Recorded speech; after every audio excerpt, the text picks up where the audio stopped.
a lot of venues are still not as tech enabled, right? So providing, some kind of technology to bring things together and just make the workflow more streamlined. And then for the folks who are tech enabled, they're using a lot of kind of point solutions, like a floor plan tool, a CRM, something to create contracts, sales and catering side. We're bringing that together all in one to create that efficient workflow. And we're excited about bringing it to market. What is up, Abed? Thank you so much for coming on the VenueX podcast. I am so excited to chat with you. Had a couple of conversations and I just appreciate you taking your time to be here today. Yeah, man. Thanks so much. I've been following you on IG, watching all the videos myself. Excited to be here. Awesome. Well, you guys have a very similar name to the VenueX, but you guys do something very different. And I am super excited to chat about this because I think there's such a huge need in the industry right now for what you provide. So could you just give listeners, the audience, just a little bit of a quick overview, your elevator pitch, if it will, around what VenueX is?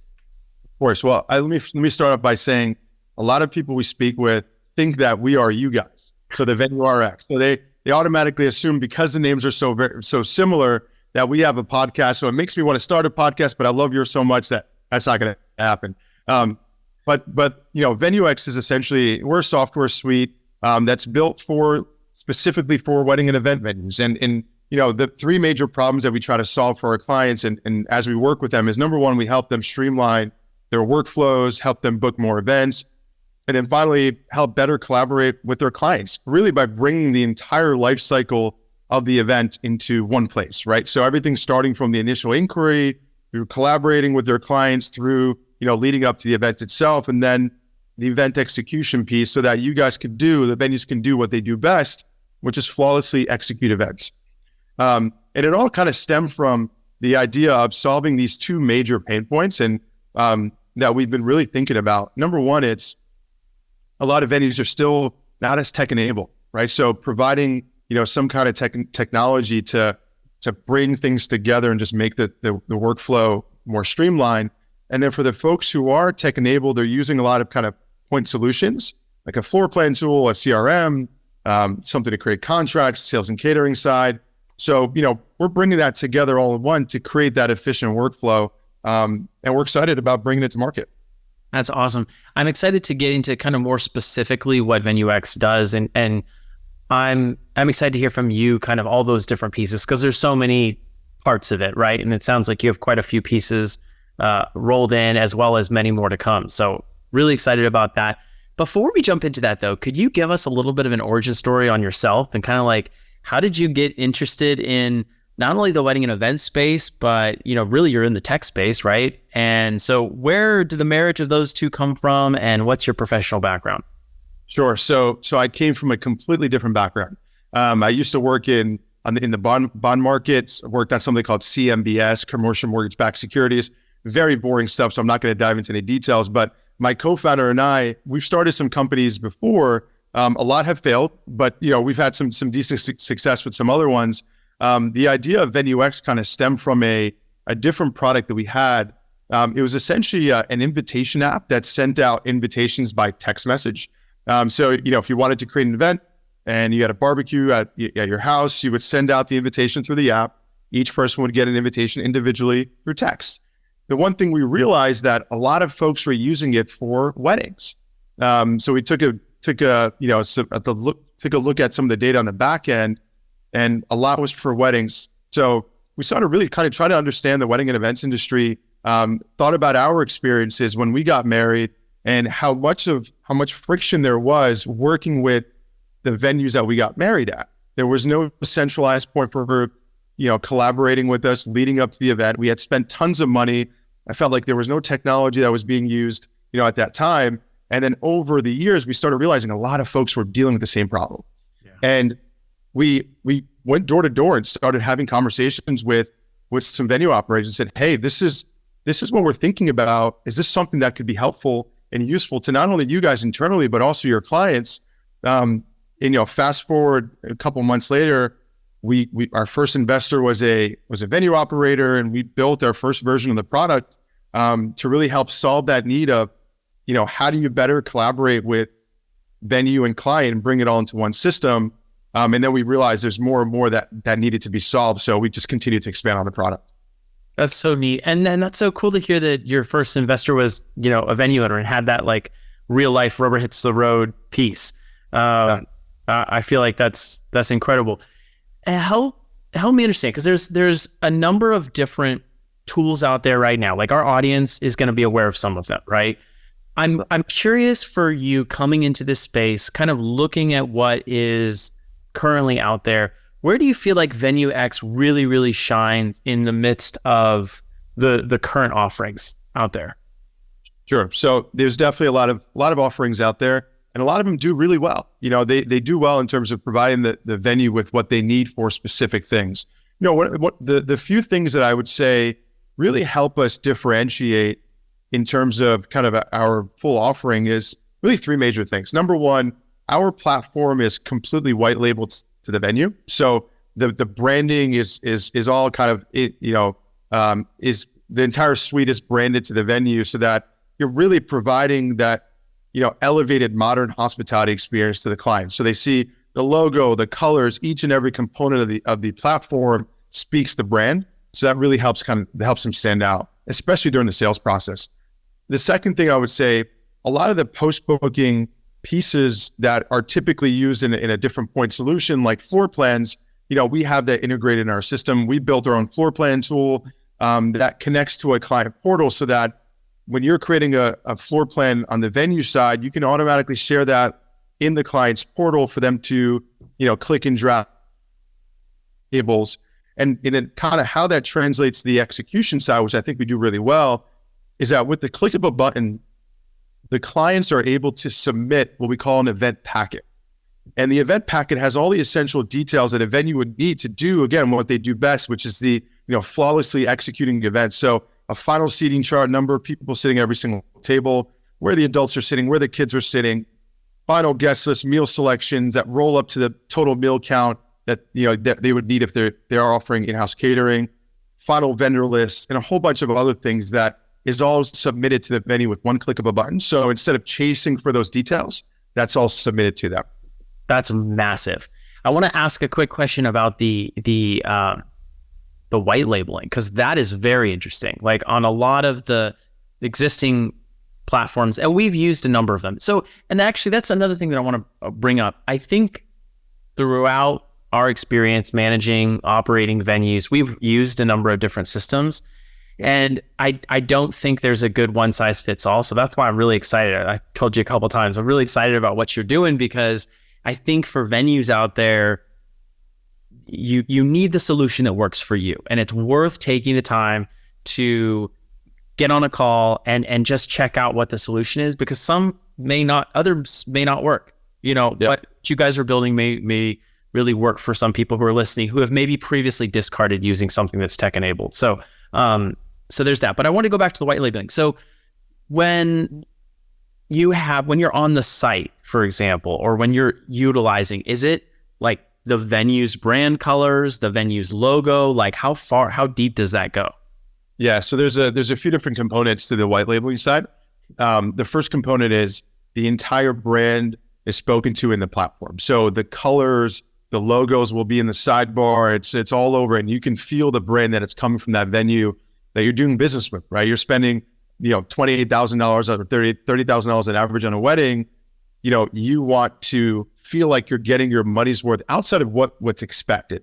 So when a venue is saying, hey, we have our own suite of technology, that doesn't say VenueX, it says the venue's name, they feel like there's that elevated experience coming from the venue.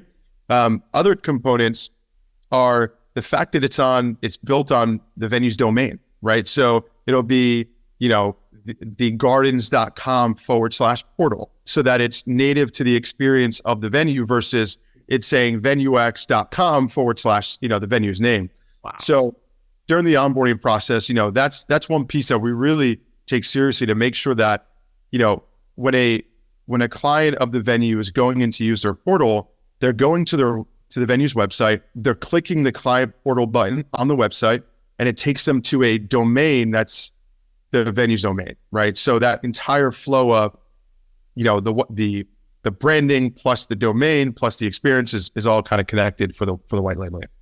That's incredible because to your point, people are expecting, especially when they're spending that much money, they're expecting a premium experience. And so if you're able to kind of provide that premium experience from the very beginning, and people are expecting a tech-enabled experience nowadays, if you're able to provide that and that's seamless throughout each component of it, that really sets the team on the ground up to have a more, I think, a happier client that's a lot easier to deal with than someone who's kind of crabby because they've gone through all of this, maybe hoops and different things, plus they've had to pay for it, right? Exactly. And the interesting part about all this is that, it's not just the branding itself, it's everything that's embedded in the VenueX suite. So there's like a checklist that's completely customized to the venue. So when a client goes in and looks at their portal, they see all the checklist items that their event consultant wants them to get done by a particular date. The floor plans, they go to their seating chart tool, they see a floor plan that's from the venue themselves. So everything that spills through each component is from the venue themselves. We also have what we call modularized way of building out the suite, so that there's certain things, again, because everything is so is not the same across venue to venue.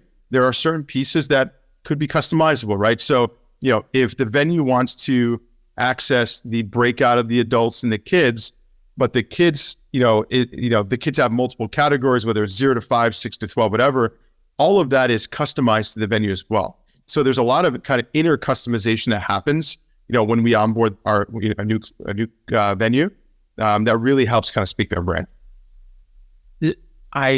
You saying all this, there's like a million questions that are exploding in my brain. We'll try to just get through the top level ones, and then people can schedule a call with you guys. But so you mentioned some levels of customization. You mentioned some of these different things. Is your pricing broken down by access to these different features, or is it kind of, when you start working with you guys and when you pay, monthly or yearly or however you have it set up, does it all come together?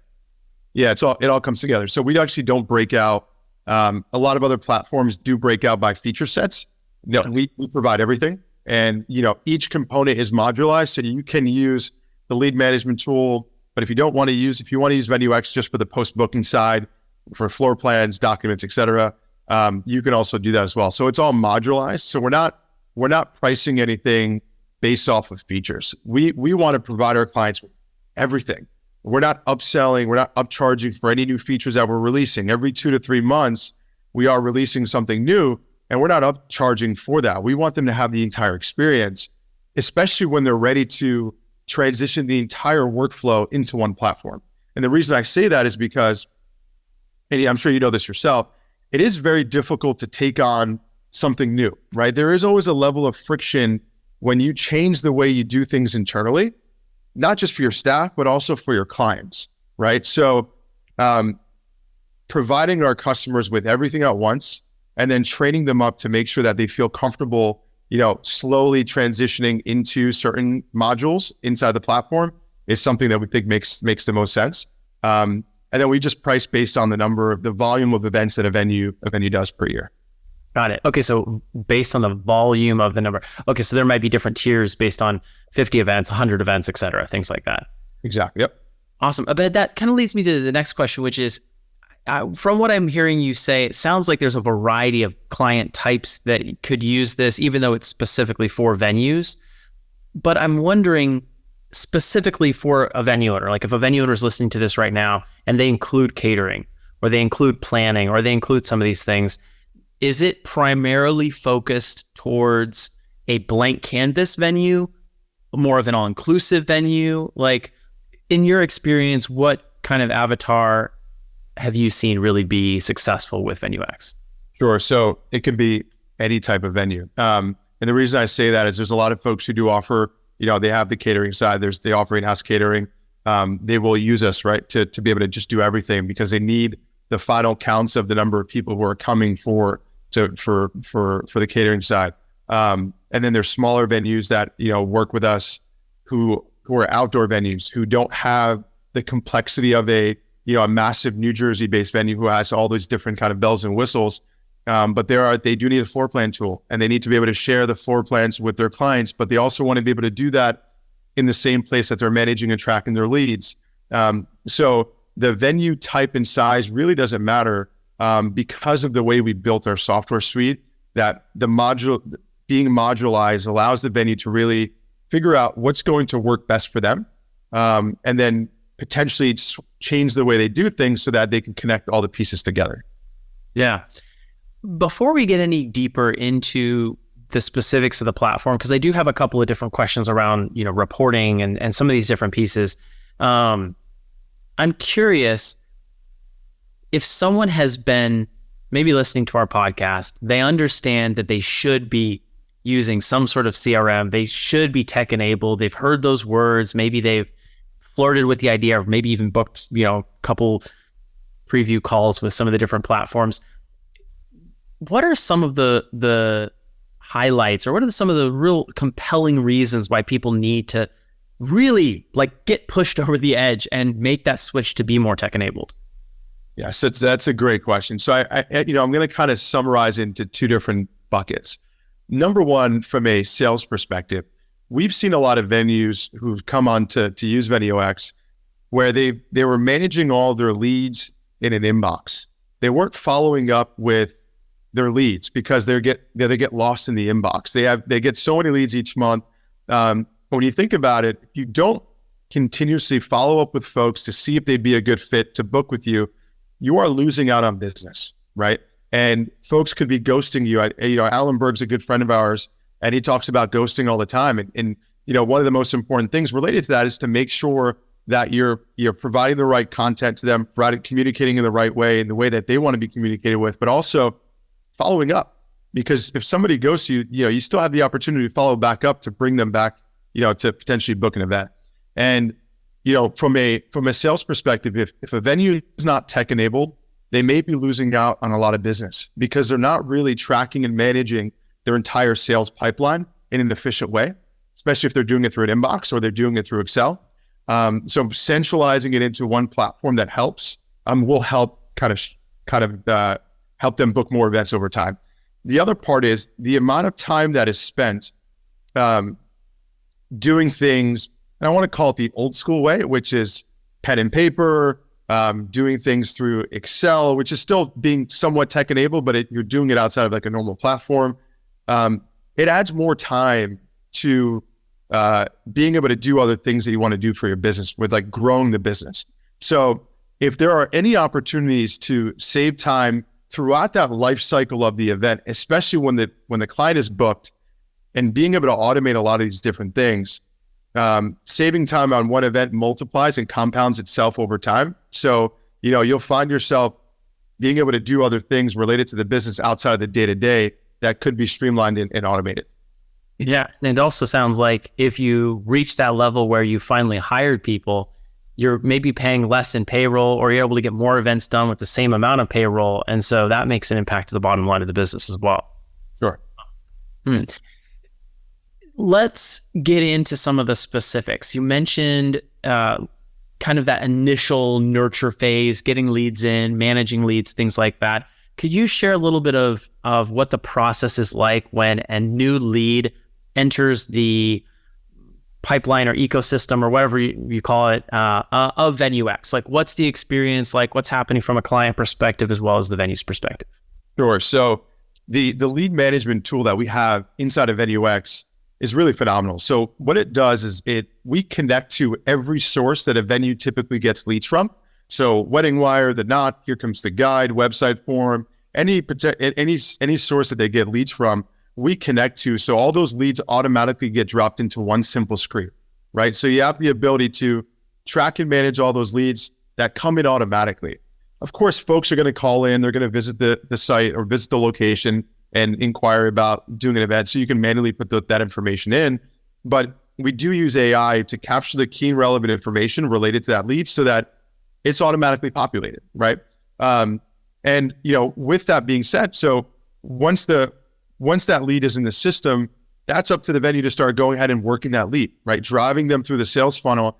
And that's all done through one simple screen called lead details. And inside the lead details page, you log activities, you log notes, upload documents, add tasks, track the different stages for the entire pipeline. And what I really love about all this information that's added, whether it's automatically through AI or just manually as you're kind of working that lead, is that we have something called lead analytics. And what the lead analytics page does, it allows a venue operator to understand what's working and what's not working from a sales and marketing perspective, right? So being able to understand where every single lead that's coming from a particular period of time is in terms of the pipeline, what's still in each phase, how many leads have been converted for a particular time period, what's the close rate per salesperson, what's the breakout of all the leads that are coming from the different sources, WeddingWire, The Knot, Here Comes the Guide, website form, etc. And then also understanding how many of those leads from each individual source booked. So getting a book percentage. And what I think allows folks to, what folks typically do with this information is they're able to really understand where they should be allocating their marketing dollars to, right? And I think, based on a lot of the conversations that we've been having, with our customers and even internally with some partners, is that the landscape of the marketing spend or the allocation of budget has changed, right? A lot of folks are spending their money in different ways, in different capacities. I think social is becoming a huge component to bookings. We've seen a lot of our customers, spending a ton on Instagram and Facebook and just investing in high quality content that's driving more leads to their website, whether it's SEO or video or photo. So kind of bringing it back, that particular, breakout of the lead source really helps folks understand what's working, what's not working. Yeah, Abed, that's really cool to hear, because I think that, as I've talked to venue owners, it's amazing to me to see the difference in not only opinion, but like in actuality, what is working for venue owners and what is not. And so even if you have some experience in the wedding industry, maybe you were a photographer, videographer, DJ, whatever, and then you're now jumping into the venue space, just because Facebook was a great lead source, or just because WeddingWire and The Knot or whatever was a great lead source, any one of these directories, right? Just because that was the case doesn't mean that that's going to be similar. And, you move locations. It's such a location-bound business as well, the venue space. So, being able to give insights like that is one big thing that we've seen lacking in a lot of other platforms. And then you have to basically create your own. Like, we have a number of different spreadsheets that we use to track the lead quality. And that's what drives our spend, right? We analyze the budget and we say, okay, look at this. This is how much is coming from here. We're going to move these ad dollars over. So that's powerful. That's awesome. Yeah, it's pretty cool. A lot of folks love that. I mean, in a question back to you, managing a bunch of venues yourself, what are you seeing in terms of, the sources that are typically working, right, for folks? Are you seeing the traditional ones, the WeddingWire, the et cetera, or are you seeing kind of a different shift yourself? It's hilarious because, and it actually is hilarious to me. I took a screenshot there in one of the wedding forums on Facebook. There was two different people. I said, where are y'all getting your leads from? And the first person said, WeddingWire and The Knot are the number one lead source for us. They're crushing it. And the person right below said, I stopped using them 2 years ago and I've never looked back. Wow. That's so, and that's more anecdotal, but for our experience specifically, since we manage venues in such different places, we're here in Southern California. We're also managing in Georgia, and it's different because we're seeing that some venues, it works to put them on The Knot and WeddingWire. Some spending on Google ads, some we're putting on, Meta, on Facebook and Instagram. The Pinterest is getting a lot of visibility, and we really have to dig deep on that data to see how many leads are actually driven from Pinterest instead of just awareness. So I wish I had a, blanket statement of all of the platforms. But again, to your point, I think knowing and understanding, especially when you're a multi-venue owner or operator, or you are thinking about being one, you want to make sure that you have the data that you need so that you're not just kind of blindly feeling around in the dark to figure that out. Absolutely. I mean, look, if you don't have information if there's a way to capture data to help you make better decisions, you should take advantage of that, right? And we do the same thing internally, and we look at every single data point to help us obviously continue our growth and figure out from a product perspective, what do we build next, right? What do people want? And that's not just a feel, Abed wants to build a X tool with AI or something. It's what are our clients asking us for? And that's how we think about our kind of product development. But just one last thing on the marketing side. I was on a call with a client a couple of days ago, and they were telling me they did a deal with an influencer who wanted to get married at their venue, and they gave them a very steep discount, very, very steep discount to do their wedding there. But in return, they would post some content on their page through TikTok and Instagram. They have never seen a more successful month after they posted that for years. And just thinking about, they just did a deal with an influencer versus spending money on, different sources. And that drove a ton of business. So I think there's a lot of really interesting creative ways that venue operators are thinking about growth. And they're not the traditional, advertise here, run PPC type ads here. It's let's think creative and let's find different ways to do it.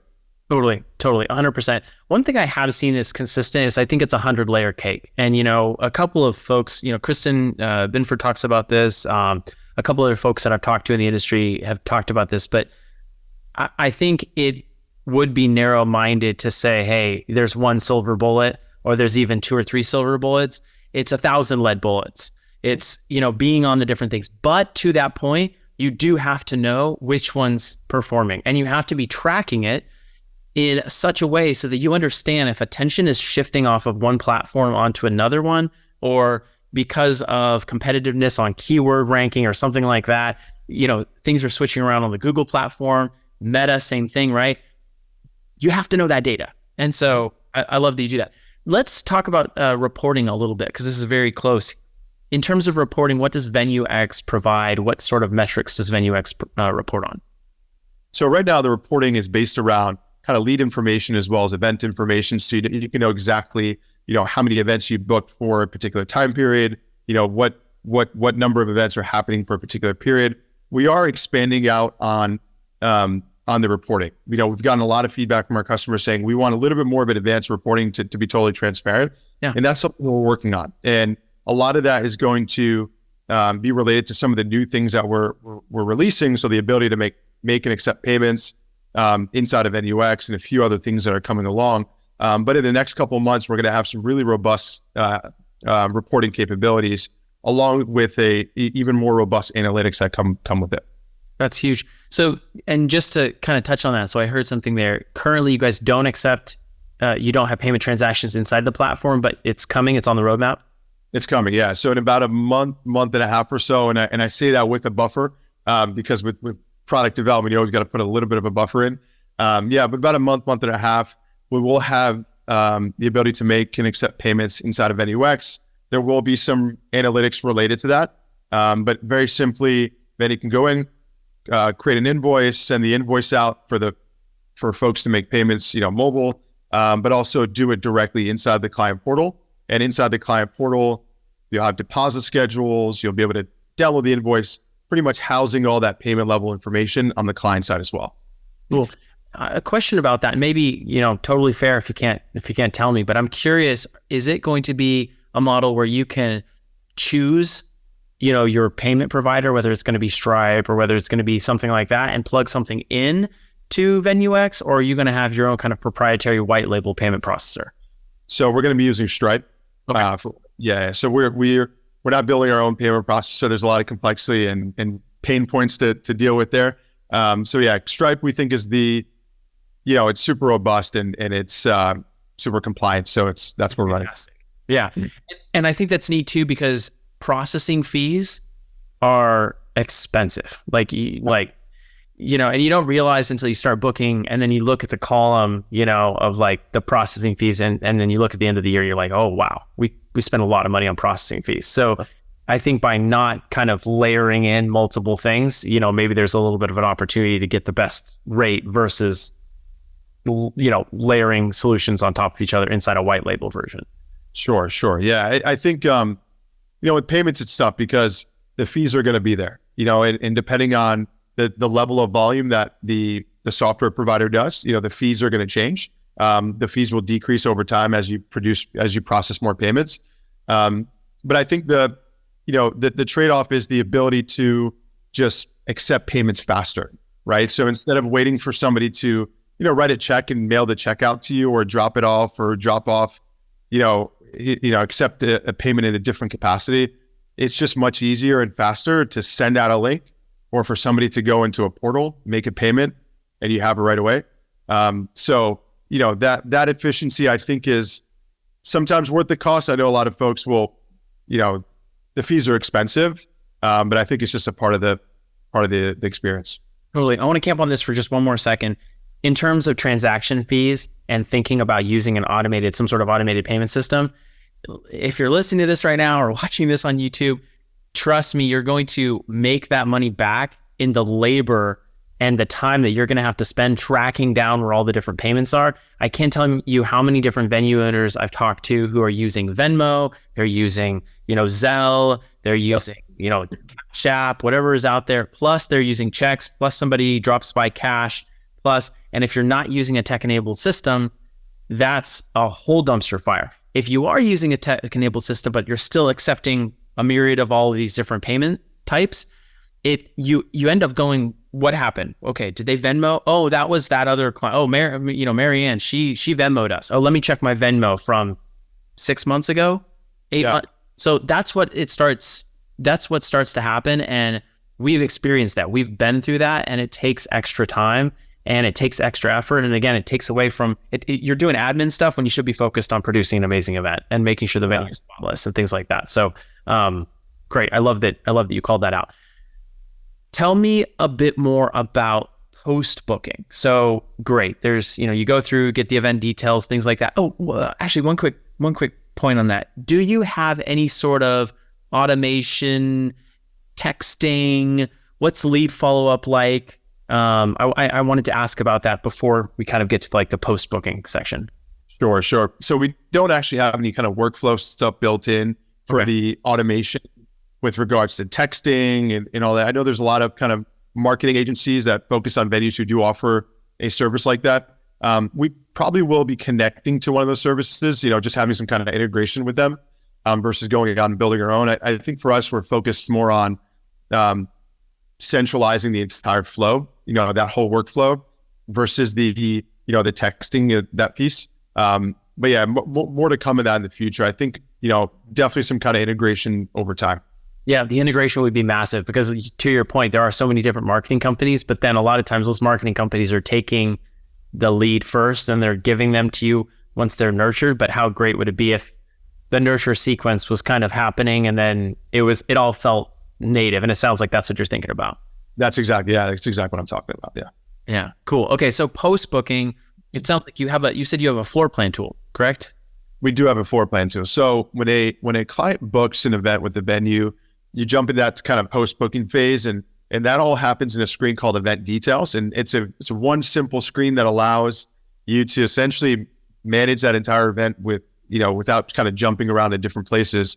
Few different components related to the post-booking side. Number one, there's a floor plan tool. So, you can create custom 2-scale floor plans that we set up during the onboarding process. There's a whole library of tables and shapes and text and, super robust floor plan tool. Also have the ability to create your own library of custom tables and shapes, in the event that the default library doesn't have what they need. And that can be shared with the client. So whenever a floor plan is created, you can assign it to a specific event for the clients to go ahead and finalize their seating chart. So they click and drag their guests directly to the tables. Each table is capped at a certain number so that clients can only, add a certain number of folks to a table. And what's really interesting, something we built a long time ago, the ability to lock the floor plan so that folks can't make any changes within a certain period of time, right? So, and I love that you're smiling about that because it's such a pain point. It's so simple, but it's such a big thing where if you don't want people to make any changes 3 days prior, 2 days prior, whatever the number is that, again, that's customizable per venue, it locks. So they can't make any changes. And they have to reach back out to their consultant to, hey, can you please, we need to make a change, add a guest, take somebody off a table. That small thing really makes a big difference. Yeah, I'm smiling because it's like, yeah, when that stuff changes really quickly, you have verbiage. A lot of people have verbiage in the contract. Hey, we need your finalized guest count 30 days in advance or whatever, 2 weeks in advance. And then it's like 2 days, 3 days before, stuff's changing around, tables are getting added, stuff. And a certain level of that is expected, but like it happens so much. It's insane. So I love that it locks. That's neat. Yeah, and it's got to happen within reason, right? And the venue should control that so that they know exactly, we've set the parameters in place that we know that they can't, 3 days prior to the event, they can't make any changes. And when they call us to make any changes, we can easily flip that back so they can go ahead and do that. Alongside the floor plan tool, of course, you can share documents with the clients through the client portal. You can also share documents based on event type. So, a lot of venues have specific documents they share, like, order of introductions, processional list, specific menus, based on the event type, so that when a venue, staff goes in, they don't actually have to manually upload it themselves. It's automatically in the client portal, waiting for their clients to see it, right, based on the event type. There's a checklist function.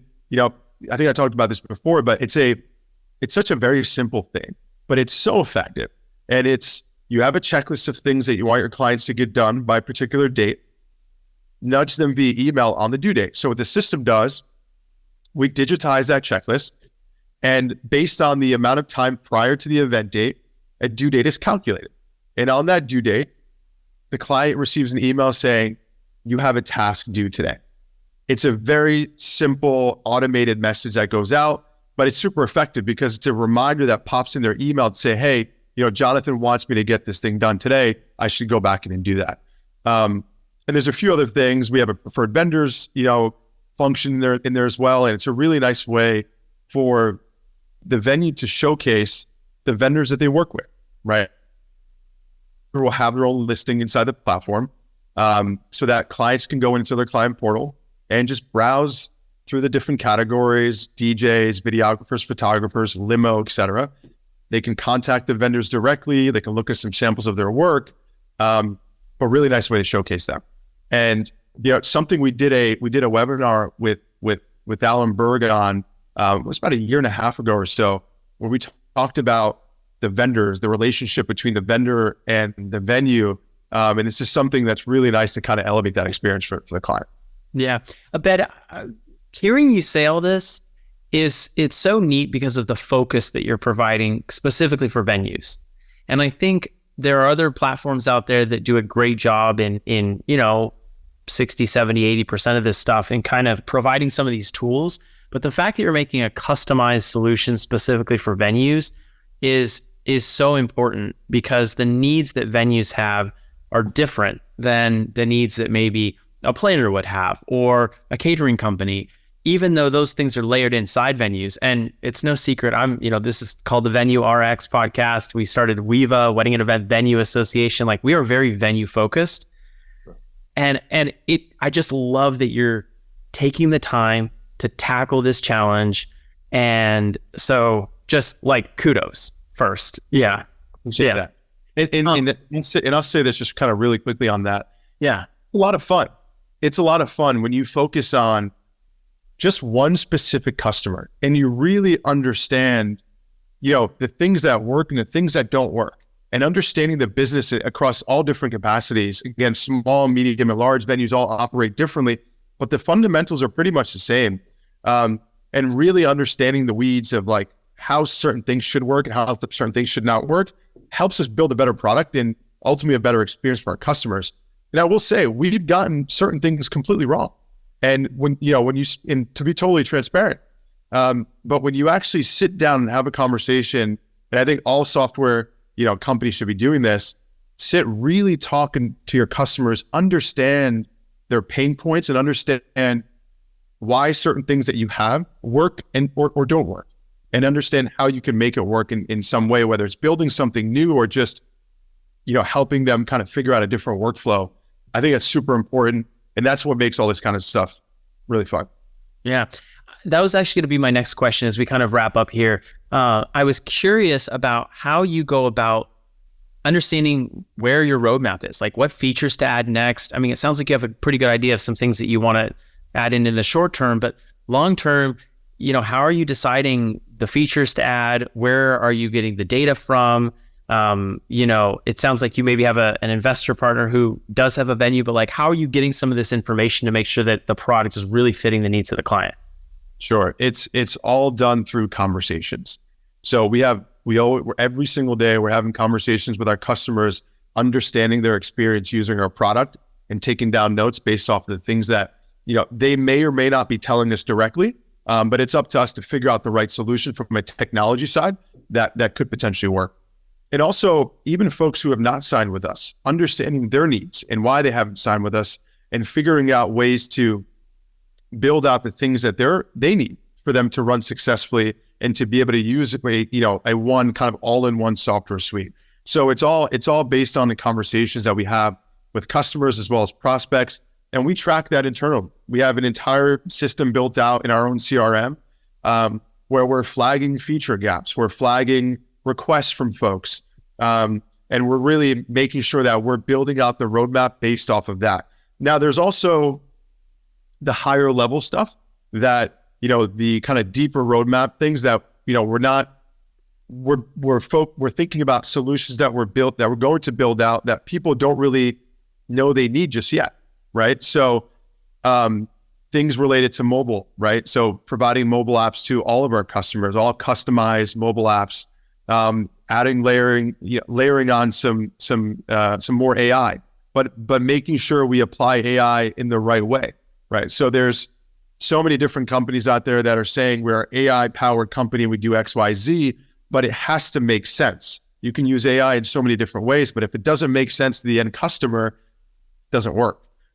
So really understanding, especially when it comes to that, what can we do in a way that's going to completely change and elevate the experience for our customers, but do it in such a way that it works specifically for them. Not a horizontal, let's make it work for everybody out there, but only for our direct customer who's the venue. I love that. Abed, can I ask you a question? I'd love to wrap up here actually talking about AI. Sure. Okay. How do you see AI changing the landscape technologically or otherwise, specifically for venues and venue owners? So there's a lot to kind of unpack with that. So I think one of the things that we're seeing today where AI can be super helpful is content, right? So being able to use a ChatGPT to produce content, whether it's blog posts or Instagram posts or whatever the case may be, that makes it so easy to create all of those different pieces that will help drive more business to the venue, right? So I think that in and of itself is really good. And I'm just going to talk about what we're thinking about in terms of AI. Where we see AI helping out a lot is essentially using it to streamline the workflow even more. And I'm going to compare kind of current state versus future state. So right now, using floor plans as an example, you have the ability in our software to go ahead and create 2-scale floor plans and assign it to a specific event, right? Similar to how all the other floor plan tools work. The way we're thinking about layering on AI is to open up a chat box and say, create an 18-table layout for the grand ballroom and assign it to Abed and Lena's wedding, right? With one, just typing that out. So being able to send out that prompt, it does everything for you in seconds, and it creates the floor plan, it assigns it to an event, and it dynamically shows up in the client portal. So a lot of the kind of manual steps that would typically happen in any software suite, we want to automate that or use AI to make it faster to be able to create those different types of requests. And again, and then the other part is reporting. I think when it comes to advanced reporting, being able to essentially, again, through command prompts and through, easier ways to speak to ask the AI to do certain things, producing reporting in a very simple user interface instead of having to manually click through data. So again, in that same command prompt saying, provide me with a report of all of my bookings in 2023, right? Provide me with analytics tied to the average guest count for all the weddings that happened last quarter, right? And doing that through a command prompt, not actually going into a reporting tool and creating a custom for yourself, but again, simplifying that way to create it. That's huge. That is so huge. And that would be so neat, honestly. Like if you could say, hey, what was my cash conversion cycle for last quarter? Mm-hmm. Like that would be awesome. Being able to understand stuff like that. What's my, churn rate for clients? What's my, asking some of these questions, and having it in that command prompt way, that'd be neat. That'd be really cool. Do you think AI right now is a little bit gimmicky? Like, is it crossed the threshold of being gimmicky? Because I know there's a lot of, like, you can create images, you can do some of the things, but like, unless you're spending tons of time on it, maybe more time than it would take to actually create. And that's like the argument with SEO. Like, some very talented SEO people I know could write a better blog article than ChatGPT could. However, and it's getting better, of course, but ChatGPT might just spit out a bunch of like fluff, right? Yeah. What's your thought around how usable AI is in its current state? So I think kind of to your point, AI it's a machine, right? So, if you don't have that human element, tied to it, you're not going to really get exactly what you want and need out of it. Unless you've trained it enough to kind of figure out exactly the style of things that you want or whatever content type you're looking for. But I do agree that it has become very gimmicky. I think a lot of software companies, just thinking about tech as a whole, they stamp their company with the term AI and they're getting funded like crazy. And, that happens across the board. But when you really think about the type of AI they're using, it's not really that complicated, right? Because they're using an open AI to be able to use their language models. And it's not as like sophisticated as people think. It just seems like it is because they've layered some kind of UI to it and makes it look pretty cool. But I think where the opportunity is kind of the things that I was talking about, how you can layer on the AI to specific type of function within a platform that, like the floor plan tool example, that is very complicated to do behind the scenes. But if you're able to do that in a single prompt, it really saves a ton of time. Yeah. And it just makes the experience a lot better. So, I would say, just kind of bringing it back full circle, I think the future of AI is massive. I think what's going to be really interesting as time goes on is what people do with the AI, and how they apply it to specific verticals. And if those verticals actually can take advantage of that simplified workflow. Totally. That makes so much sense. Well, Abed, thank you for taking your time to explain about VenueX. Just a quick practical question for anyone listening right now. Are you currently accepting new clients? Are new people able to use the software? Your pricing, is it out on the website? Where should people go? Give us some of those practical details so that if people want to check it out, they can. Absolutely. So yeah, we're definitely accepting new clients. So you can go to our website, joinvenuex.com. Feel free to book there's a demo slot on almost all the pages on the website. So feel free to book a demo there. Either myself or somebody else on my team will jump on. We'll walk you through and how VenueX works from start to finish, and we'll see, you guys would be a good fit. And excited to talk to the other folks out there. Yeah, this is really exciting. I love a dedicated platform for venue owners and operators and solving some of these problems that you're solving and that you've already solved, I think is just awesome. I'm really excited about it. So thank you again for your time coming on today on the VenueRx. And we'll talk real soon. Oh, one other quick question. Are you on social media? Is your company on social media? Yeah, we're on social media. We're not that active, to be honest. So we're on Instagram, join VenueX is our Instagram, and then obviously on Facebook. And I can provide the links to both pages for all the folks. Perfect. Awesome. All right, Abed, thank you so much. This was great today. And yeah, we will talk soon. Appreciate it, man. Thanks so much for having me. We document and share best practices around owning, operating, and managing world-class wedding venues.